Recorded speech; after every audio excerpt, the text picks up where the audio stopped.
4 anni e 8 mesi è quanto ha patteggiato Angelika Hutter per il triplice omicidio stradale avvenuto a luglio 2023 a Santo Stefano di Cadore, in cui hanno perso la vita Marco Antoniello, il figlio di 2 anni Mattia e la nonna Maria Grazia Zuin, tutti di Favaro Veneto.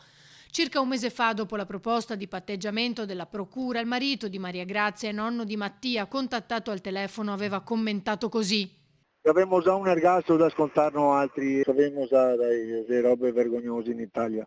La difesa dunque ha accettato la proposta di patteggiamento presentata dalla procura, ma bisognerà attendere il 15 ottobre per la lettura del dispositivo e la decisione della misura di sicurezza da applicare nei confronti della donna, attualmente in libertà vigilata in una struttura psichiatrica del Veronese, da cui è seguita anche con terapia farmacologica e grazie a cui sta iniziando a rendersi conto di ciò che ha fatto.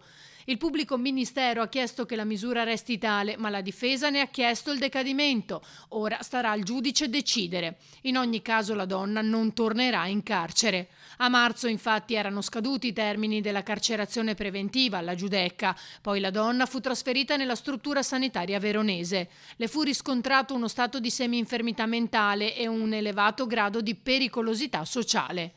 Ora ad attenderla ci sono altri 2 procedimenti, uno a Bolzano per il porto illegale di un martello in un centro commerciale, uno a Venezia per l'aggressione alle compagne di cella e agli agenti della polizia penitenziaria. Intanto la prossima settimana si chiuderà il caso, per cui le famiglie delle 3 vittime hanno ottenuto un risarcimento danni milionario.